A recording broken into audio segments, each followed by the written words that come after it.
Welcome to the Computer Repair Podcast, episode number 270, Getting Help. Boy, do we need help. I'm your host, Jeff Halash.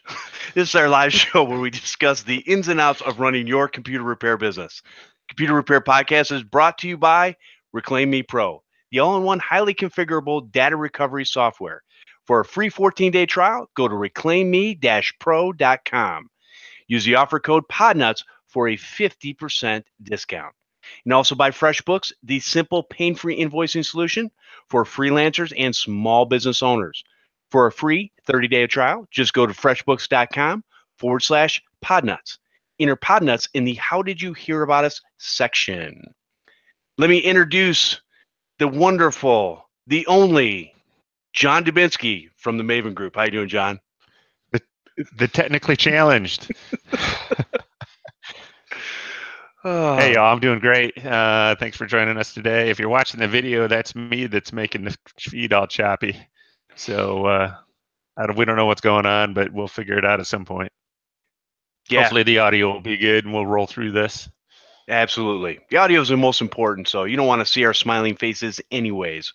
It's all good. We're having all kinds of technical difficulties, but we will get through it, and not a big deal. All right, let's talk about the IT Owner's Compass. Get help navigating your IT business. It is August 24th through the 26th, 2018 in Chicago, Illinois. The event is presented by Lori Tisnai from Computer Concepts USA and Matt Rodella from TechSite Builder.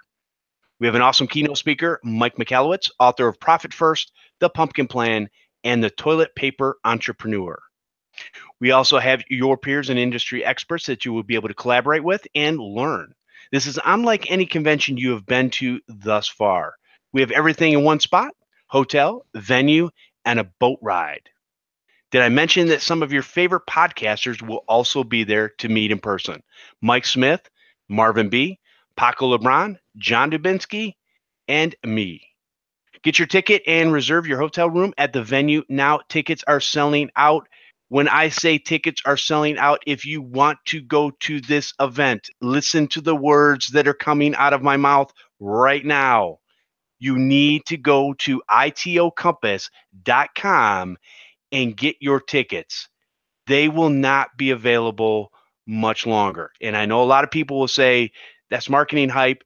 Anybody that knows me, I despise marketing hype and lying and doing an end around. I do not do that. When I tell you the tickets are going to sell out, that is my word. The tickets are going to sell out soon. And when I say soon, I don't want to put a date on it, but I'm just telling you, very, very soon. So go over to itocompass.com, get your tickets and get your hotel room. Stay with us in the venue so we can all hang out. John?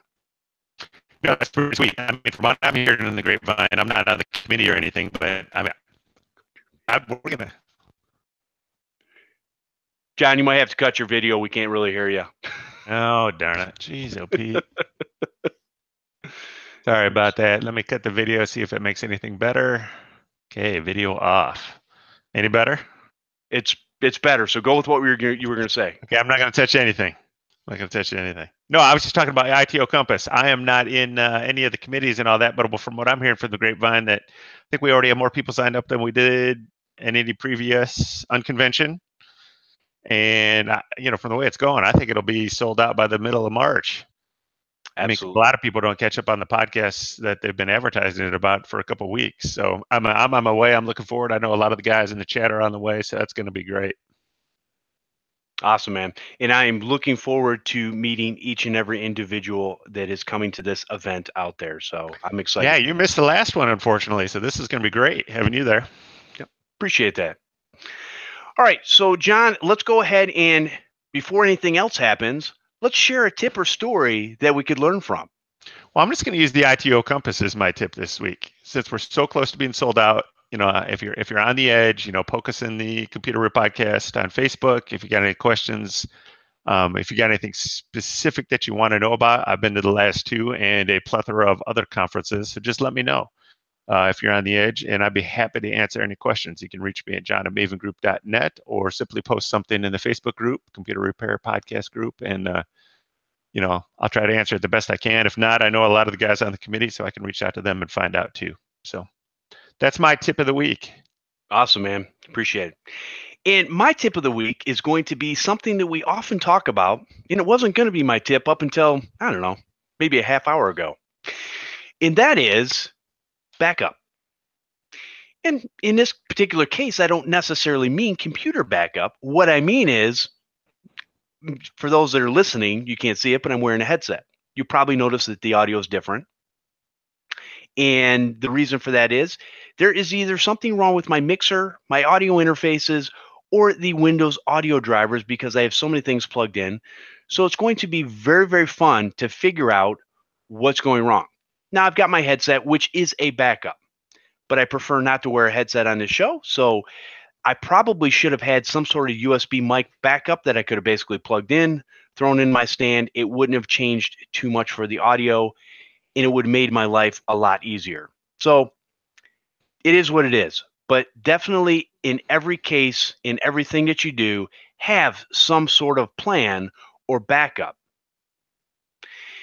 Now, the other piece of advice that I have for everybody is get away from your business.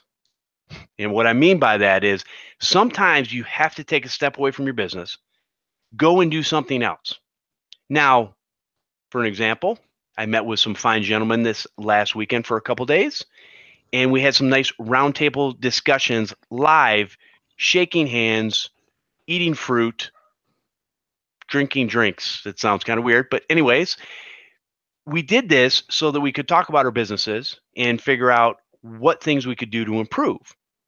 And the nice thing about that is when you step away from your business and you're not stuck in your office or you're not stuck in your place of business, your shop or whatever, you can actually take the time to kind of reassess the things you're doing, learn from others, and come back more energized, more ready to take the things that you've learned in a short period of time and implement some of those things to make your life a lot easier in the long run.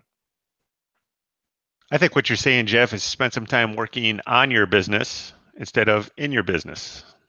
Absolutely. And I think that was a theme when the four of us were meeting. Obviously, I was one in that small group, fruit and drinking drinks. I don't know that's how I'd explain it, but I guess that's what we were doing. But it is kind of neat because what we did is we took a lot of time to work on our businesses, which we all thought we would not have done unless we would have stepped out of our normal office, our normal our normal den or lair and moved somewhere else and gathered just to work on our businesses together. So yeah, that was great. And that's going to be on my list for our topic today as well. Awesome. So very cool. So definitely, yeah, just take the time, get away. And on top of that, even outside of that, get away, take a vacation, do something. I hear way too many people out there saying things like, I don't have the time. Here's the reality. Everybody has the time to do what they want to do. Let me say that again. Everyone has the time to do what they want to do. And the reason I say this, now a lot of people are going, well, no, Jeff, you don't know how busy I am. I'll be honest with you. I take any 4 people and match it up to my schedule, and most of the time it won't even come close. So I say this from my own example. When I talk about these things, I am the worst offender when it comes to these things. So you will make time for whatever it is that you want to do. You absolutely will. I make time for this podcast because I want to do it. I make time to go to work because, well, it pays the bills. I make time to exercise because it's good for me. I take time to get away and go and take a vacation. You can do whatever it is you want to do, no matter the amount of time you have. It's your choice. That's the game.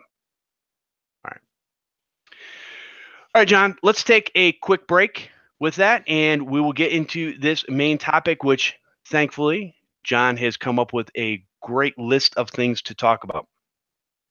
Our show today is brought to you by Reclaim Me Pro, a specially tailored data recovery toolkit for data recovery technicians, both beginners and experts.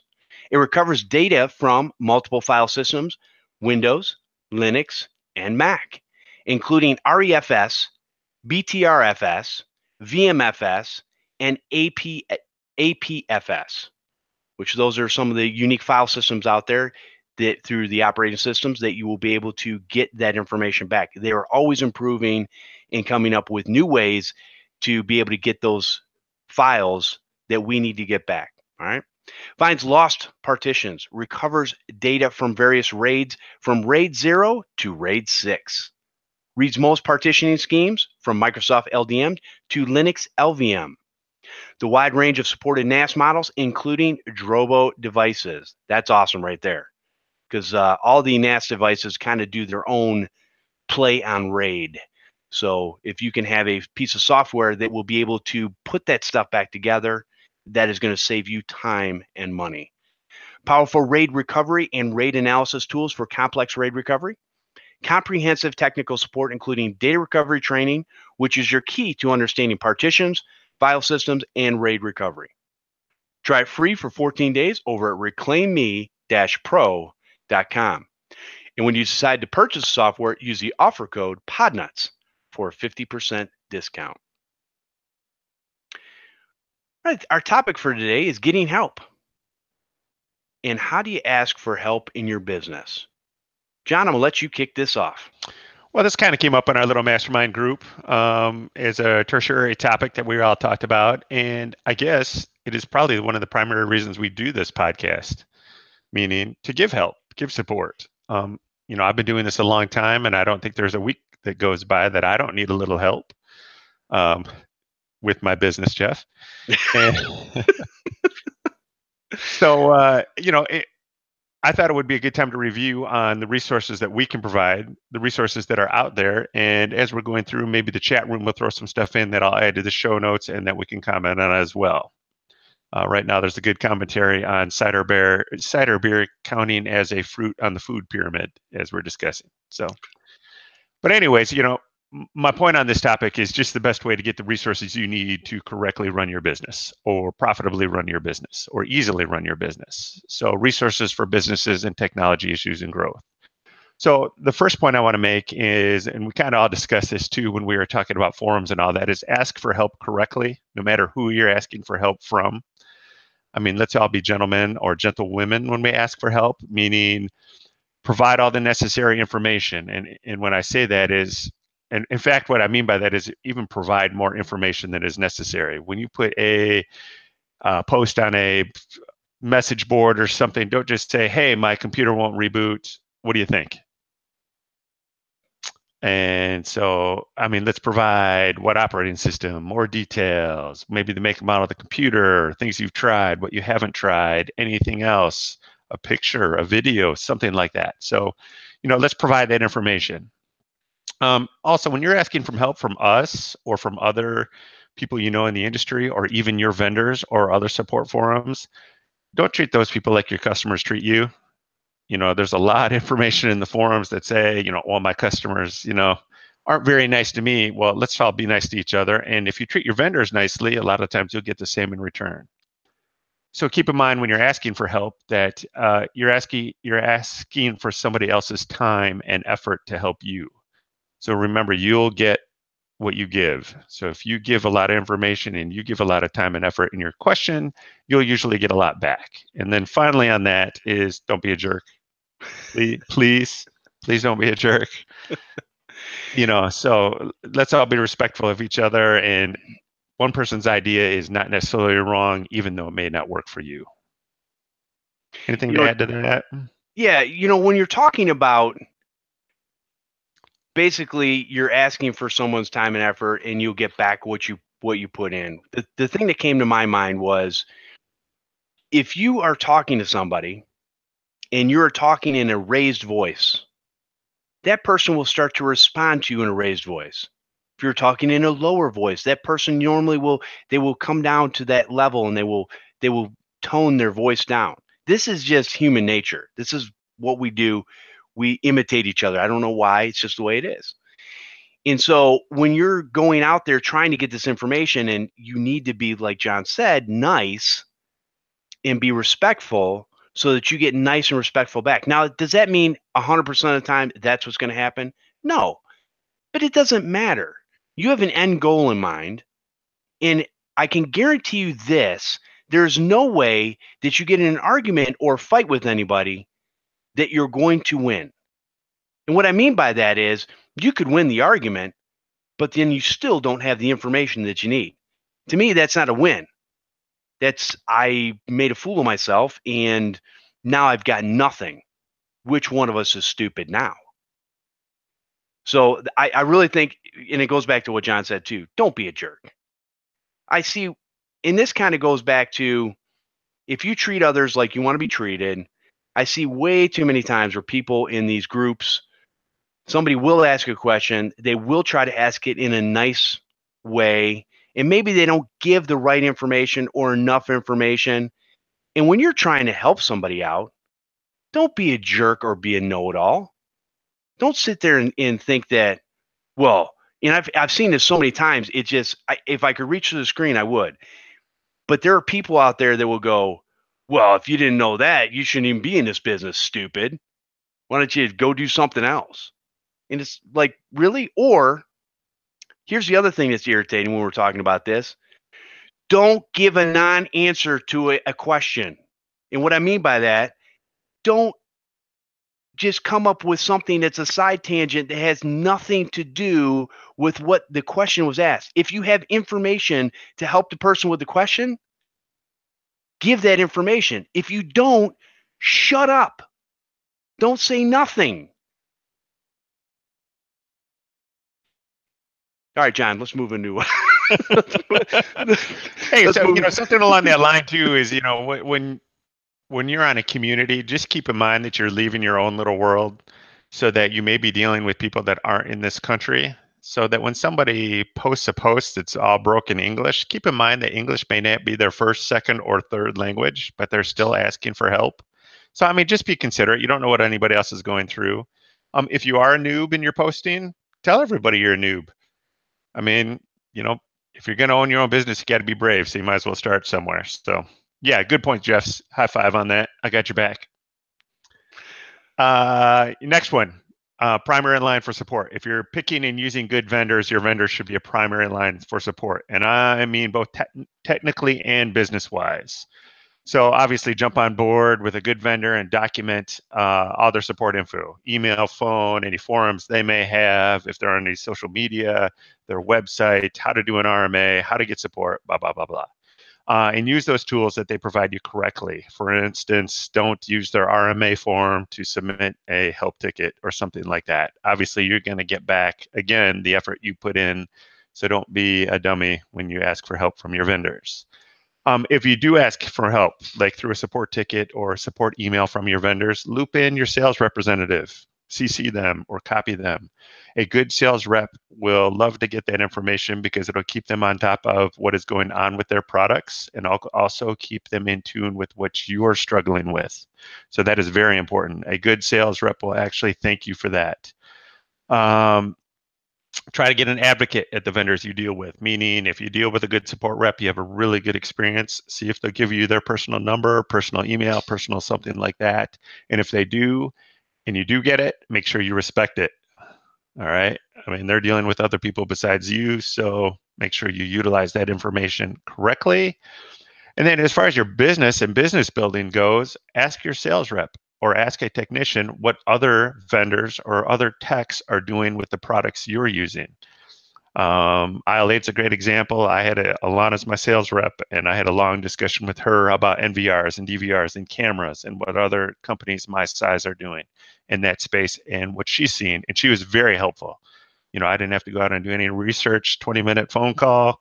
I had just about all the information I need. So your vendor should be a great resource for not only technical support for their products, but your sales rep should also be able to help you with some industry and business building options and questions. John, that's good. And I like how you say don't abuse email, phone. Here's the thing. None of us like being abused from our customers when they call or email us consistently over basically what I would call non-issues. So a lot of the times we tend to, again, this is human nature and it's something that you have to break of yourself. We tend to do the same types of things. We just want a solution. We just want an answer. And a lot of times we're kind of arrogant in the way that we're paying money for something. So you should be able to hop to because I'm the most important thing right now. Well, I hate to break it to you. You're not the most important thing right now. Just saying. So like John said, they've got many people who are trying to contact them. And I never want to abuse support. In other words, the number one thing I'm going to go through before I even try to get support is I'm going to try to fix it myself to a certain extent. Now, you can only go so far with that, but at least try because that's part of what we do. We're troubleshooters in this business. We figure things out. And a lot of times you can save yourself time by figuring it out before you even have to call support. Now, once it gets past that time of I absolutely don't know what's going on here. I've done everything within my power. It's on them. I'm going to go ahead and call and get support. That's legitimate support. Not just, I am too darn lazy to do anything and I pay them, so they should just take care of it. There's a little bit of truth to that statement, but there's still people on the other side. That's true. So treat them like you want to be treated. That's true. And usually, again, what you give comes back to you. Unless you're their biggest customer and you can crap all over them all the time and be a jerk, I mean, you might as well be nice to them because usually they'll be nice back to you. Absolutely. Right? I mean, we like dealing with the customers that treat us nice. Why should it be any different? Well, and it's funny because, usually the customers that don't treat me nice, those are the ones I fire. Amen, brother. High five again. I got your back. Or don't call them. All right. Moving on, John. Next section. The next section I thought was a great way to get information for your business is exactly what we're doing here. Listen to some podcasts. Definitively, there is a podcast out there for the information you are looking for. Obviously, there's a lot in our family, IT related, marketing related, business related, AdWords, Google, blah, blah, blah, blah. I mean, there's something for everybody out there. I'm going to run through a couple quick ones. I'm not going to give any links, just some names. These will all be in the show notes. These are all podcasts that I would say I listen to in their entirety every time they come out, meaning I don't delete one or skip one, usually. So I'd say 90% or better. So the Defensive Security Podcast, Frankly MSP, IT Provider Network, Help Me with HIPAA, Mike Tech Show, Rework, Security Now, Sysadmin Today, and of course, Podnutz Daily, Podnutz Pro, and Podnutz Computer Repair. Well, I don't listen to this one, but for obvious reasons. Nobody likes to listen to their own voice. I listen to the ones I'm not on. There we go. So high five. So obviously, podcasts. If you're not listening to something in your office, even if it's just in the background while you're working, you're missing out because there's a lot of tidbits you could catch. The next one on my list would be to join a community. Obviously, Facebook, Google+, Bleeping Computer, LinkedIn. I mean, there's just a ton of them out there. Too many to list. Hey, John. Before we move on there, let me go back to the podcast for sure. A second. So the podcast arena, and this is what I've heard from a lot of techs. And it's going to kind of go into what John's talking about next, but I'm going to kind of bring it up now. And so what I hear from a lot of people, or what I've heard from other business owners and technicians, they've flippantly said, podcasts, who has time for podcasts? Oh, okay. But when I do get a chance to get in a Facebook group and actually put something in there or look at what's going on in there, it seems there's quite a few people that live on Facebook daily. And I'm always surprised because they always say that how little time they actually spend on social media. Yet when you put something out there, they're usually the first 1, 2, 3, or 4 to respond. And so it's funny to me that people will say, I don't have time to listen to podcasts. Podcasts are easy because you can listen washing the dishes, mowing the grass, driving in your car from customer to customer. And it's very easy to be able to do. Now, I'm preaching to the choir here because obviously you're all listening to podcasts, but there's a lot out there besides just this show and other shows on the network. There's other shows that are going to give you that information. Try them out. Check them out. See if it's the information that you need. See if it's the information that you want. Hey, maybe it's better information than what you're getting here. I don't know.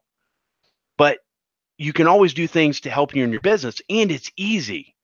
It's not easy to sit there in Facebook groups and follow all the things that are going on and try to answer a question when 15 other people have already jumped in and answered the questions, most with non-answers, but whatever. And so it just always amazes me at how much time people actually spend on social media, but won't listen to a podcast. All right. Go ahead, John. Did you take your meds today? Love it, brother. I got your back. High five. All right. All right. Man, it's not like me to be the nice one on the podcast. Okay. Oh, man.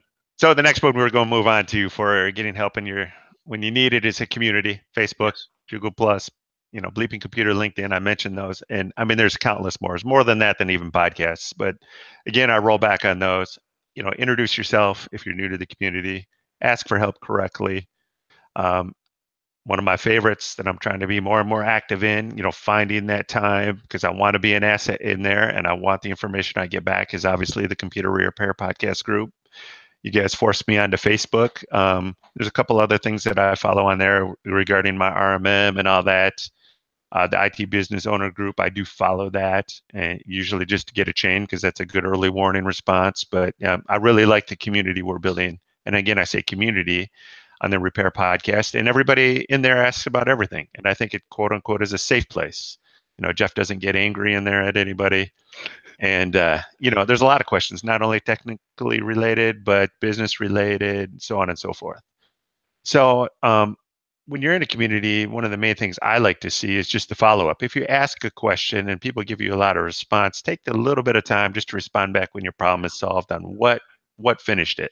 What was the magic that did it? And maybe give a high five or a kudos to the guy or gal that gave you the tip that turned it on, just because, that's incentive to help others. It's just the right thing to do to close the loop. Again, you're getting back what you're given. And then, in the groups you're going to join, search for the ones that fit your style. If you like it serious, join one that's very business focused. If you want some humor in there, if you want a little bit of all that, I think you'd get that in the Computer Repair Podcast group. But, also look for groups that might focus on your niche. If you're medical or dental focused, there's tons of groups out there for that as well. So I'd also recommend in there that you follow all your vendors. Go out and follow your vendors. That's just a good way to get information from them if there's something going on. Great example of that would have been the Malwarebytes little fiasco we had a month ago. First place all that stuff came out was Facebook and Twitter. So great things there. Anything to add to the community portion, Jeff? You kind of ran it on that already. Would you got anything else?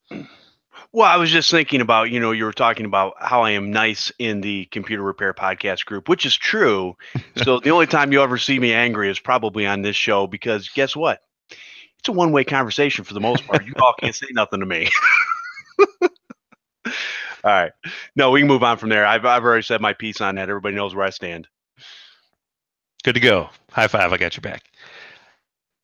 Obviously, the next thing is there are a bunch of public resources available to you. So let's go right to the big one. So the Small Business Association, that's huge. If you need some mentoring, get a hold of SCORE. There's a bunch of guys, IT related out there. I know that already. I've never used one, but I have had some other buddies locally to me that have reached out to SCORE for both financial information, business management information, and just IT management information.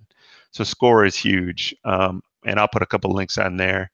The other thing is, visit your state site for guidance on small business. I put an example of the Georgia website, but there's information on there how to start a business, and literally the Georgia site has a walkthrough. Here, do this first. This is the paperwork you need.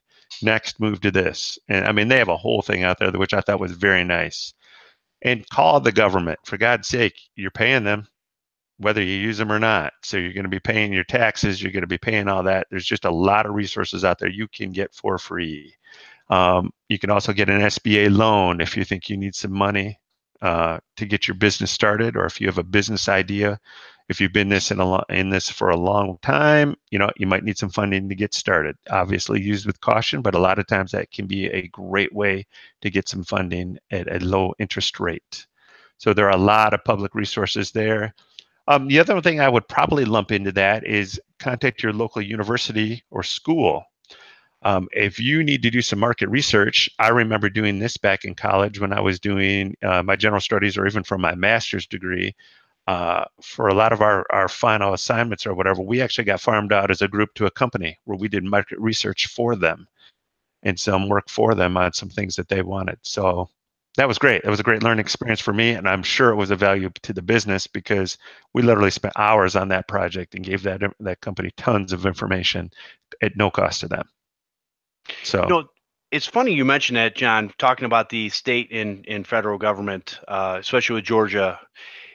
When I started my business officially back in 2010, Michigan had the same type of thing. They had a startup website that you could go to, and that's where I created my LLC and was able to, it walked me through all the steps kind of in a fashion that I could understand and use. And hopefully, I don't know how many other states out there are doing that, but definitely look for the resources out there. Again, this is about working on your business, not just in your business. You have to take the time to do some research, find the resources out there. Whatever it is you want to do, the information is there, but you have to take the time to go look for it.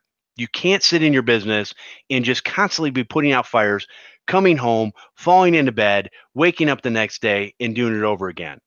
And I'm going to go back to when we're talking about doing some of this stuff, everybody's going to look at this. Again, you have the time to be able to do what you want to do. You have the time.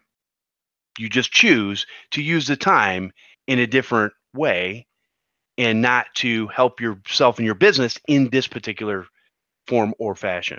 So definitely take the time. And what I would even suggest at this point is this is what I have to do. Everybody's going to be a little bit different, but this is what I had to do. If it's not on my calendar, it ain't happening. I could have a to-do list that's 100 things long, and I do. That's not going to happen unless I take the time and segment out my month day by day by day, week by week, and put that stuff in there so that I can, if I'm going to spend time researching and be focused, be laser focused on what it is you're looking for. Hey, I'm looking for help in my business in this area. Don't just get on there and, oh, look at the cat video. Squirrel. What's going on? Take the time. Don't get, because it's so easy, or don't get sucked into the Facebook group. Shut that stuff off. Make it so that you can concentrate on what you're doing for your business at that time.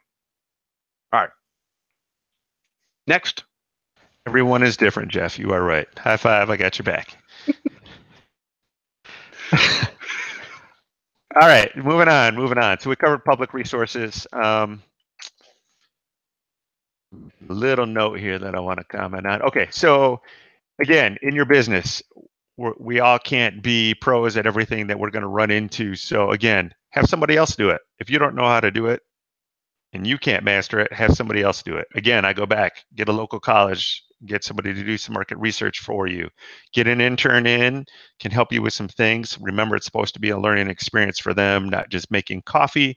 But the other thing is you're probably going to get somebody young that might have some new ideas to interject into your business and or just give you an eye on what might be coming in a younger generation as we all get a little bit older.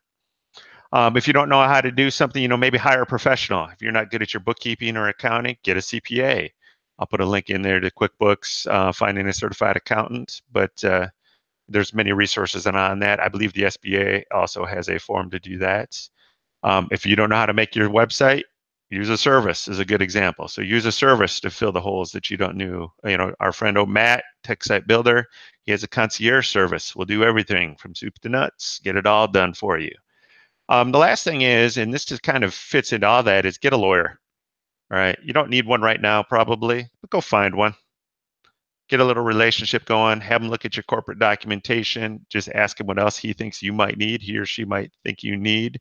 just get a relationship, because when you do know you need one, it's tough to find one in a hurry that you might trust. So get that relationship going now. And if you're going to be in business for a long time, I guarantee you over the life of your business, you will probably need a lawyer at some time for whatever that reason may be. Articles of incorporation, you might get sued, whatever.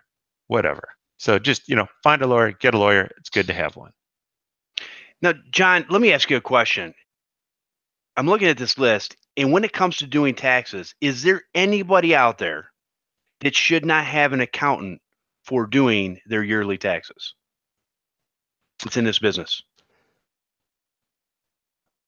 It's tough for me to say. Maybe the only time I would say is that you probably don't want an accountant to look at your books, or may not need one, is maybe if you're a part-time and you're really not doing a whole lot.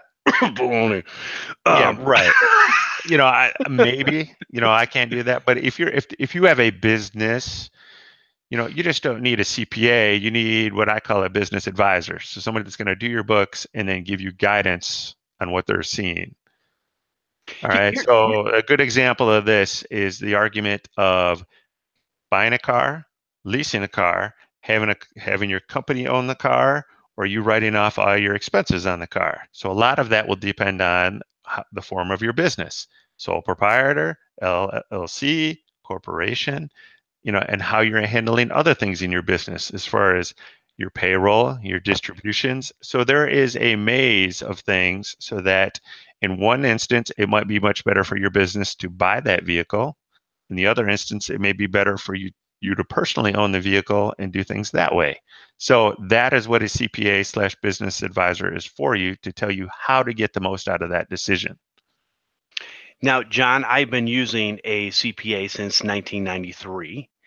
And the reason I brought this subject up is because if you think about it, number one, periodically I've tried to go and do my own taxes, and it is a complete and utter mess. Number two, my accountant always knows all the new rules, everything that's going on out there, so they know what's going on. They can take care of me personally because they know my business by looking at my books. Number three, the tax preparation fee that you pay can come off of your business as a tax write-off in most cases. So because of that, I look at it this way. Either the government's going to keep your money, or you can use services to offset the tax burden and you get something for it instead of just throwing your money down a black hole. Now, again, everybody needs to pay their taxes. We all do, hopefully. You have to do that. But there are things that are set up to make it easier for you to do your business. And an accountant would be one of them, where I would not scrimp on that. Get an accountant right away. Because again, like John said, you've got to find somebody that you can trust in those areas. And that's not always easy. You might end up going through 2 or 3 accountants and having a bad experience in order to get to the one that you have for the rest of your life. And I would group the same type of person in with an insurance agent. Right. Yeah, absolutely. Absolutely. An accountant, and a lawyer, and an insurance agent, you need that. You need those. Yes. All right, John. And John, it was funny that you said, and just a side tangent, it was funny you said when you were going to get your master's degree, see, all the people that are in this business, see how smart you really are? Some people get that on the way home. Anyway. I'll work on it after the show. All right, moving on. What do we got next? So we talked about our insurance. Basically, we're talking about outsourcing there. Have somebody else take care of that for you if you don't know how to do it. You have a professional do it, whether it's something in your business, for your business, or outside of your business. Oh, one more thing. Ooh. One more thing. I got your back. Go for it. Most people, listen, if you're doing your own website, I've seen your websites. Just stop. Just stop now. Just put the mouse and keyboard down and move it over to TechSite Builder. It's easy. It's a fixed monthly fee. You can write it off as a business expense. Just go do it. You can set it up in less than an hour, and you don't have to sit there and maintain anything. That's the biggest thing. It's being maintained for you. And plus, most of your websites look like crap that you do on your own. Better yet, if you think you're going to spend a couple hours on it, Matt's prices are so good, just have him do it and then go do some billing while he's working on it. Absolutely. because then you'll actually make money while he's building you a site, which will make you more money. Awesome, man. That is Doesn't cool. that math work like? That's my master's degree at work for you, buddy. There you go. High five. I got your back. All All right, right. next one is what a few of us did this weekend is I'm going to call it a mastermind group. Create one. If you need one, find one, create one. So what that means is find some other techs that do what you do, maybe in a similar service level, similar customer size, similar clientele, and set up a monthly or quarter meeting to basically work on your business, not in your business. Hash out your questions, hash out your issues. Basically, simply communicate. What are you doing here? What can we do for configs? What are you using for standards? How are you addressing compliance? Blah blah blah. Really, that's what the ITO Compass is all about. That's why that conference is so great, because we're all together. It's kind of intimate, but you can have your own ITO Compass every month, every quarter, with a couple of guys. And when I say close to you, I mean within 3 hours, maybe 4 hour drive. It's worth the drive. Yes. We've never done one when we haven't all said, "Man, this was worth it."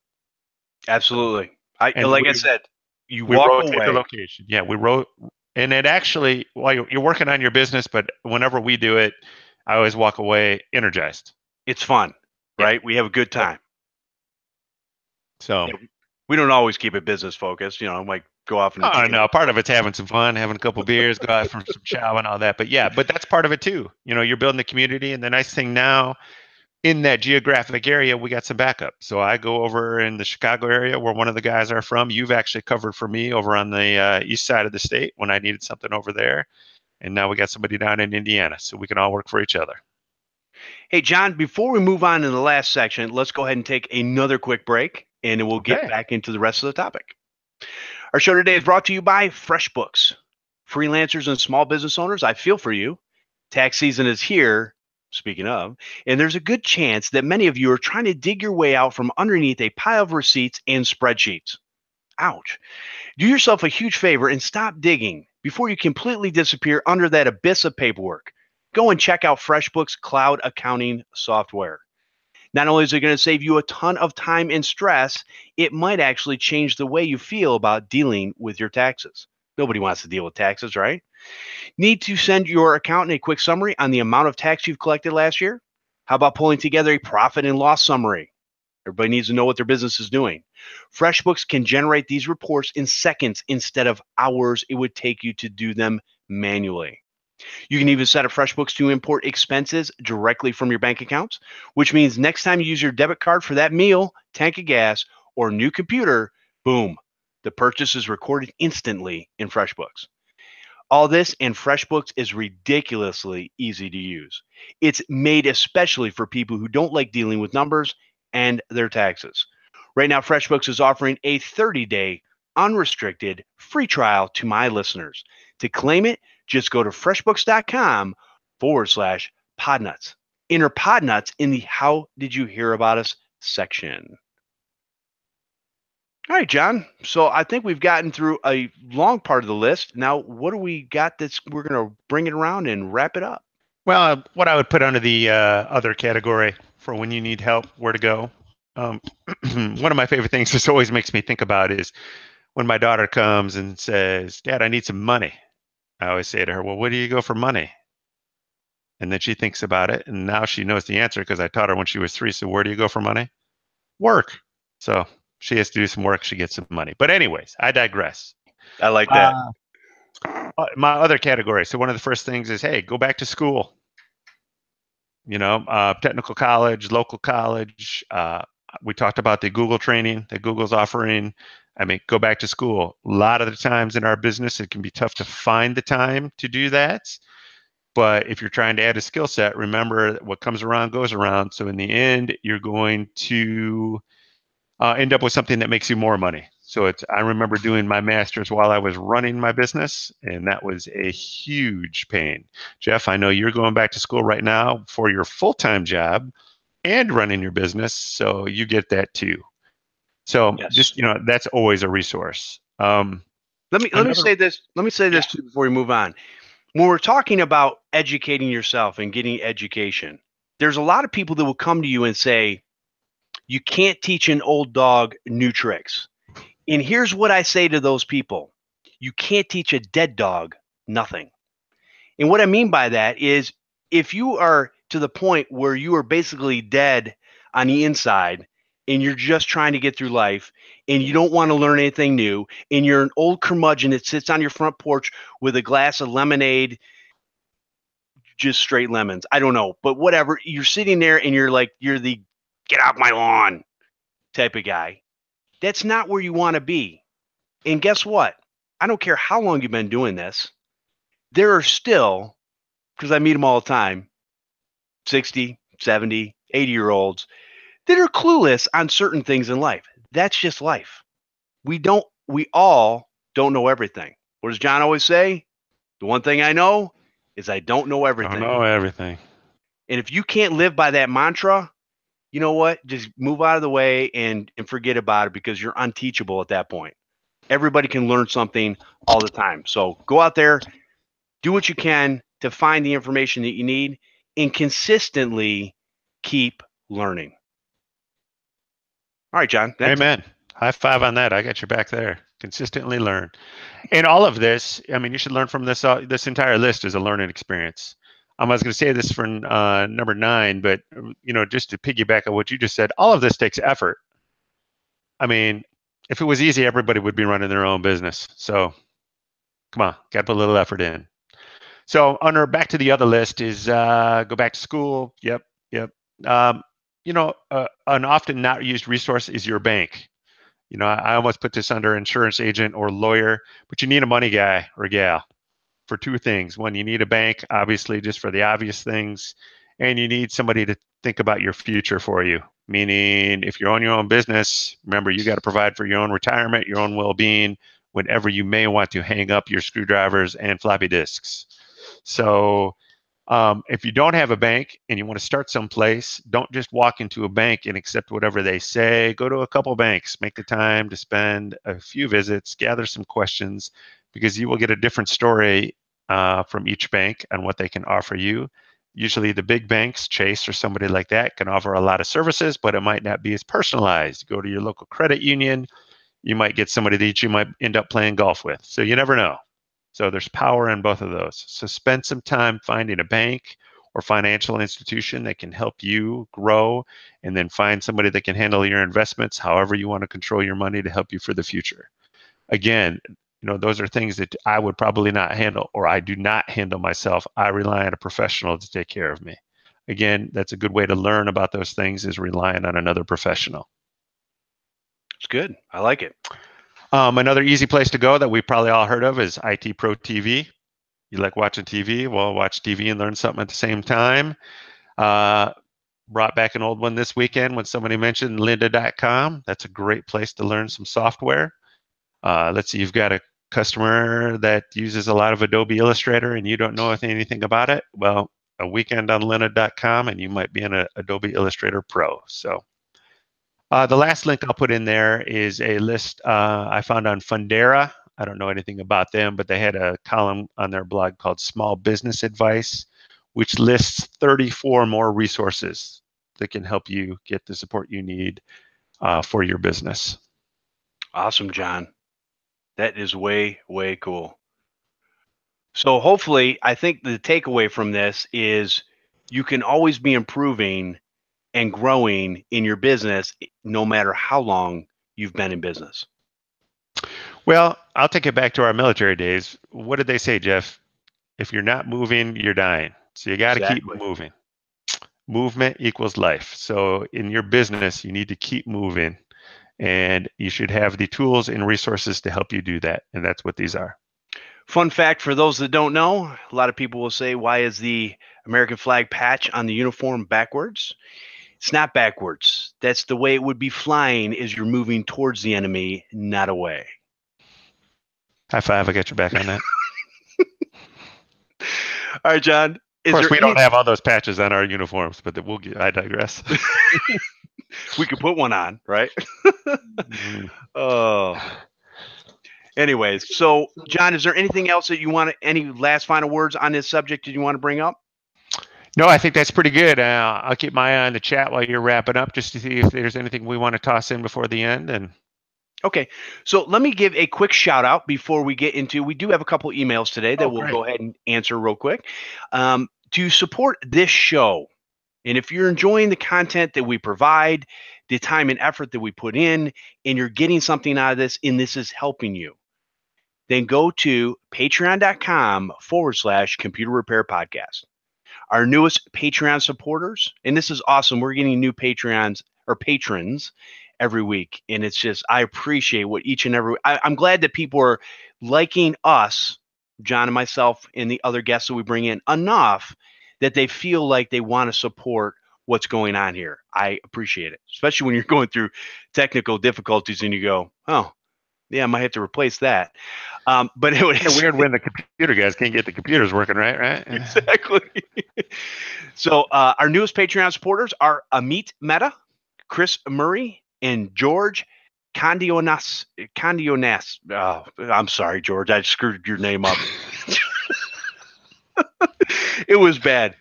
Condo Yanis or something like that. So sorry about that, George, but thank you so much. And Can also you spell it? Condo. You can't. Never mind. Why? Yeah, exactly. So, and also one more, an anonymous donor from Massachusetts. And I want to thank all of our Patreon supporters for your continued support. I appreciate each and every one of you. And also, as John said earlier, that gets you into the secret Facebook group where you can interact with all of us.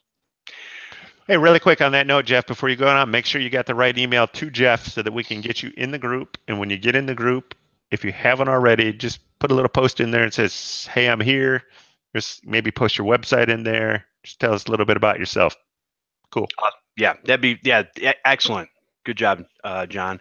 And yeah, so a lot of people, I understand software, social media, SEO, all these things are hard. And that's why there's experts out there. But when it comes to things like Facebook, everybody has a main login. In other words, you have an email that you used to start your Facebook account up. So once you go in and you give to the Patreon, what I need from you is just send me an email with your Facebook login email. In other words, whatever email you use, blah, blah, blah, at yahoo.com, at gmail.com, at live.com, at hotmail.com, at AOL.com, God forbid, or any of these email addresses that you've used when you set up your Facebook account. That's what we need so we can pull you into the group. Once I have that, I can get you in there, no problem. And where should they send that, Jeff? Just go ahead and send it to podnutz@podnutz.com, and I usually get those daily and can take care of it within a couple of mouse clicks. And just the reason you need that is what we've run into is people that are using Patreon are using a different email address than they use for Facebook. That's the confusion we're having, that a lot of people are signing up on Patreon and making a kind donation, but then we can't get them into the group because they use a different email on Facebook. So yes, send Jeff your Facebook email once you do your Patreon. Absolutely. Thank you, John. Yeah, thank you for that clarification. That's exactly what we needed for. All right, John, let's go into our first email. It says, hello, Jeffery. I feel like I'm getting yelled at because somebody used my full first name. I'm a long time listener of the Computer Repair Podcast and have just become a Patreon supporter.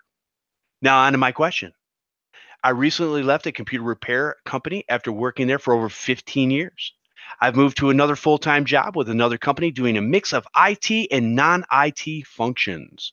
The company I was working for has recently stopped doing computer repair, and many of the customers I did work for in the past are interested in me doing their IT work on the side in the future. They all understand that my full-time job takes precedence and that it is nights and weekends only arrangement, working around what I have left after my full-time gig and family, etc., etc. These are small business clients that I've had good working relationships with for a long time. My old employer has no problem with me doing their IT work. Since my side work will be limited to nights and weekends and I'm still filling out my time commitments for my full-time job, I'm not sure how many billable hours I'll be generating. With that in mind, I'm trying to limit my overhead as much as possible, so I'm just running the business under my own name for the time being. If I end up with enough business to cover the expenses, I'll do an LLC and get liability insurance and all that stuff.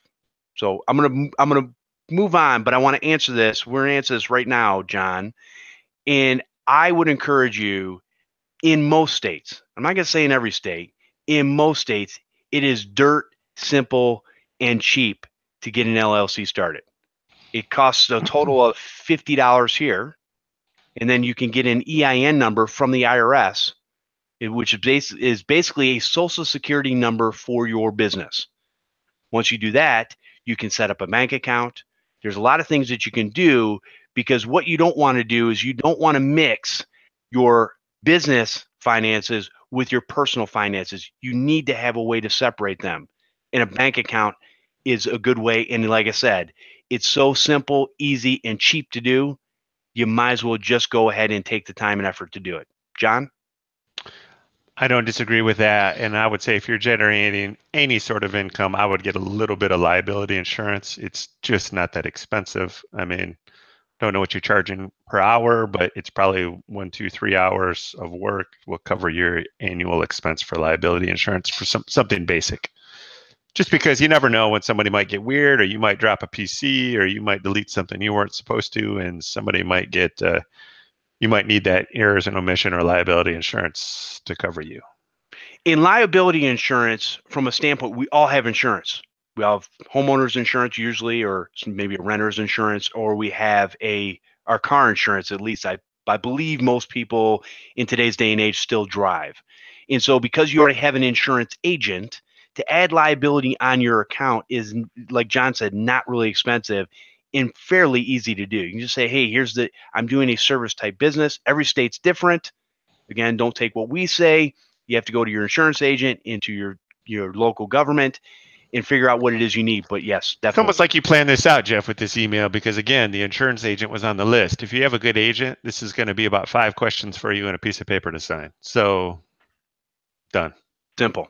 Yep. Again, these are the things that if you're going to be in business for yourself, and it doesn't matter what business it is, I would suggest this to anybody. And I've done this in the past with several other businesses. It's easy. I probably have LLCs and corporations like most people have domain names. It's what I do. I'm not high-fiving that one. It's a problem, let me tell you. All right, so moving on with that. In the meantime, I would like to limit my liability as much as possible. I've been reading about the importance of insuring against cybersecurity incidents, but the cost for that is over $200 a month, and it is cost prohibitive right now. We're going to answer this question.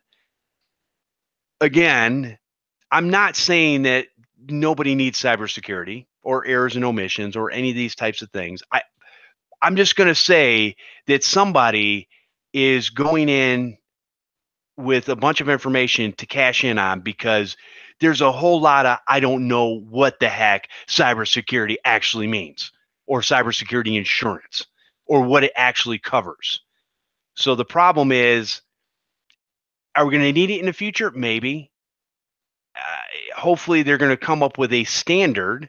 And John, we talked about this over the weekend, is that, the standards with the HIPAA, FINRA, and all that kind of stuff is kind of the generalization for the standards they have is really a generalization. It's not really cut and dry. It's not, this is exactly what you need to do, and these are the steps you need to take. It's not that simple. Well, as far as cyber liability goes, again, I go back to our topic. I'm relying on people that are smarter about it than me. I would probably take my recommendations from David Sims over at Help Me with HIPAA, who's on our podcast list. If you go through his show list, they do have a show where they do talk about cyber liability. And at least as the last reporting I know, David has said that, he doesn't have it and he's in the industry, meaning he hasn't found a policy that isn't full of omissions or full of caveats. And, he hasn't found something that is worth the money. Right. And as the recommendation, and I'm kind of paraphrasing here, is, that make sure you just have good general liability, good errors and omissions, and try to seek out an insurance agent that understands cyber liability insurance or cyber insurance. And, they should be able to give you an honest rundown. That, finding somebody that understands all that is a whole nother caveat, because I have an excellent agent, and he's so excellent that he will actually step up and say, I don't know about that, but we'll call the company and we'll get the cyber guy at the company. And we talked about it as a threesome. So that's what you're looking for. Okay. Very good. I like that. All right, moving on in the email, it says, I purchased a TechNibble computer business kit in hopes that it might have some verbiage that I could use in my customer engagement letter, but it focuses more on loss of data. Now, I will tell you from my example, I bought the TechNibble computer business kit back when it was version 1, and I took that and took the information, the verbiage that he had on that document, which my understanding was sourced through several different lawyers globally, like in the United States, Australia, where he's from, in different areas. And so again, it's just verbiage. A lot of times you could watch a law show and get a lot of that verbiage and hear the things that are being said in the industry. But I did take that information and I basically copy and pasted it. I went through it with my own eyes and pulled out things that basically didn't make any sense, wasn't cut and dry, wasn't very simple.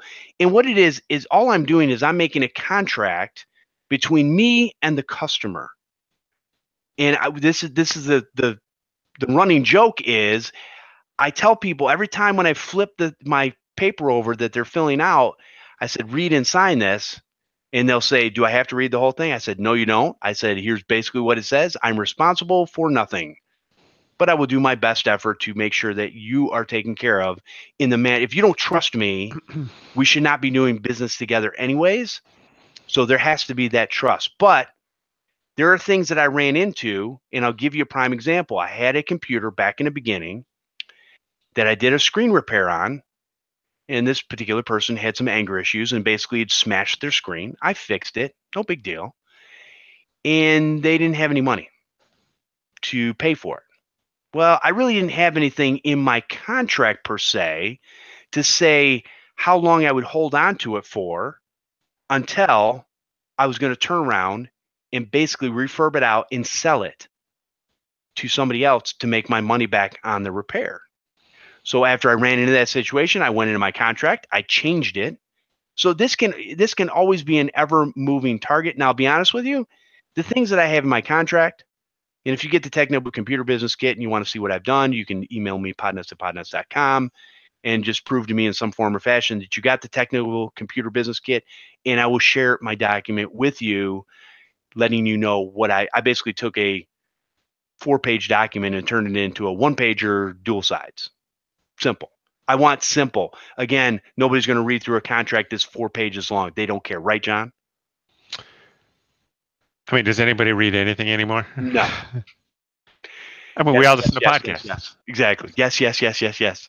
So Rick can just put in the chat another resource for this too. So it looks like Carl Polach, I can never say his last name, but we all know Carl. Yeah. His service agreements for SMB consultants has a revised edition out, which you can purchase. Looks like it's about $40. So. Yeah. And I have the resource. I'm guilty of this. I buy a lot of things. I haven't looked at it yet, but yes, you actually own that? I do own it. Really? So I'd be curious. We'll expect a review on the next week. Okay. Yeah. Well, maybe in the next couple of weeks, but I will get to that. So I do have the documents. I did download them. I got all that stuff squared away, and I just have not taken the time to look at them. So I will go look at those service agreements and compare them to what I'm already doing, and maybe there's some tweaks and things that you can change. Again, it's a contract between you and your client. So also keep in mind, this is another reason you want to have a lawyer, because when you do that, if you do your editing, it's never a bad idea just to run that past him or her, because there is a big difference in a sentence according to the law, whether it contains a comma, an and, or an or. So that can make a big difference when you get in front of somebody based on a decision that might happen to you. So absolutely. I'm not trying to explain how the law works, but commas, ands, and ors make a big difference. Yeah. Very good. All right, so let's see. I would like to have each customer sign something that states that all my work is performed on a best effort basis. Basically what I do. That I take no responsibility for loss of data. Yep. And I take no responsibility for any type of cybersecurity incidents. Yep. I figure I'll send that out to them as an email attachment and give them a call ahead of time, explaining that I'll be taking the same amount of care about their IT needs, that I just need to limit my liability since this is a side gig. You need to limit your liability regardless of whether it's side or full-time. It doesn't matter. It's a business. And keep in mind, just because somebody signs any of this paperwork doesn't mean that you're not going to get sued. Absolutely. You can be sued forever. This is just purely like right now you have a weapon, you have your rifle, your paperwork is just ammunition. All There right. you go. Yep. It doesn't mean you're going to be right or wrong. It's just something that if you ever did have to go in a court of law, it just shows the judge that you guys had an understanding. Absolutely. That's what that is. So he says, do you think that it is a reasonable approach? And do you have any canned verbiage that I could use that I might protect my interests? I know that you aren't a lawyer. So again, take what we've said with a grain of salt. We are not lawyers.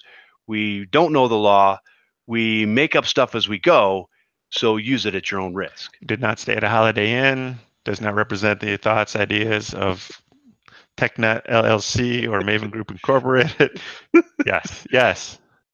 So anyways, yes, if you send me an email, I can send you the verbiage that I've used since you've bought the Technical Computer Business Kit. If you can just send me something with, some sort of proof. I don't Let's know, do a quick tangent on that too, talking about compliance and all that really quick. So if you do anything with any sort of medical, your customers should be sliding what's called a business associate agreement over to you to sign. Don't sign it. It doesn't absolve you for anything, but you should have your own BAA that you will have that customer sign for you.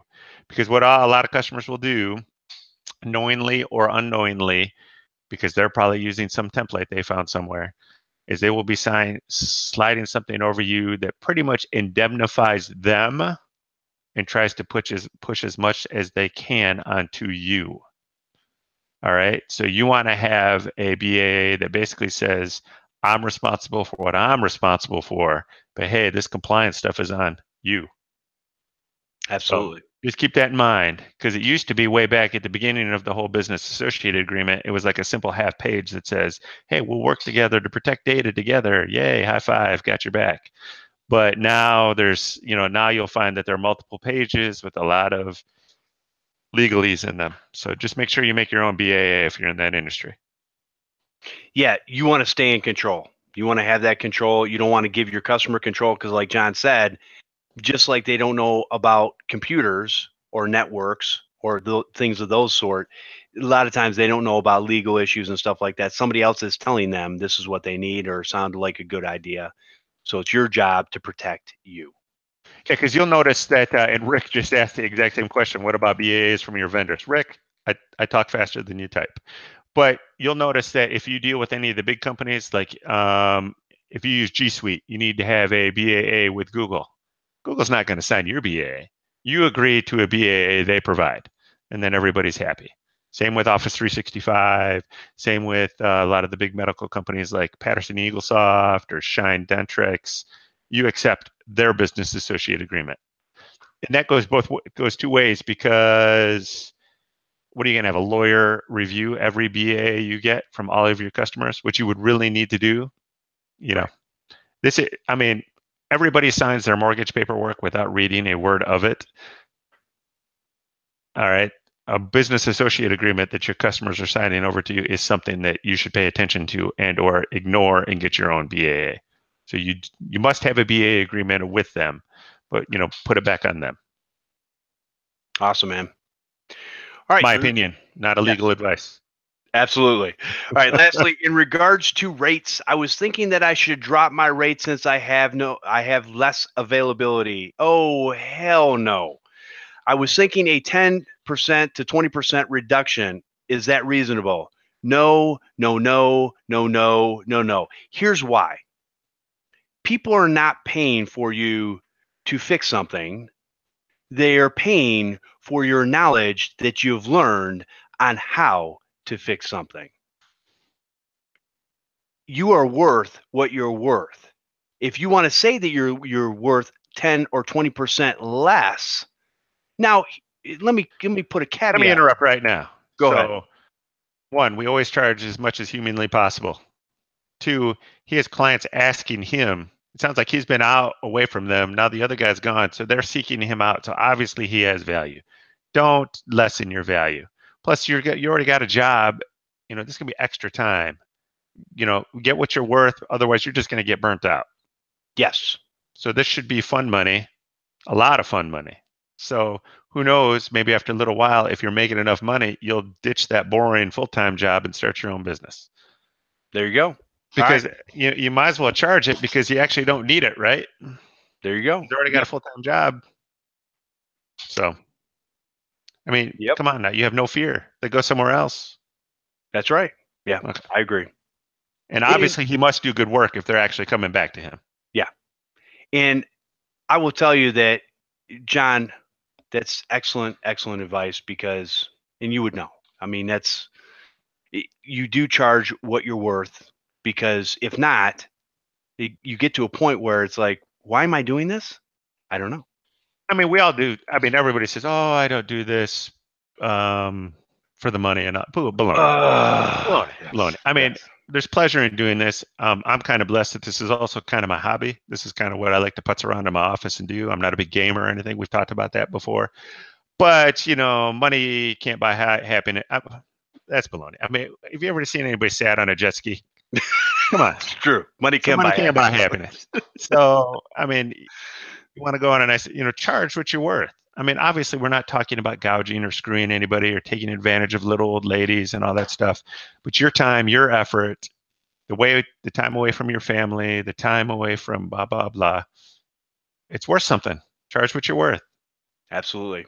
I mean, the guy coming over giving you plumber's crack and charging you is making a lot of money to fix your pipes. The guy coming over to do your electric work is making a lot of money. You have a lot of expenses to do this. We just talked about getting a lawyer, getting an insurance agent, getting tech site builder. We talked about all these expenses. Make sure you're covering all those expenses. And at the end of the day, plan for your retirement. So you need to make money, period.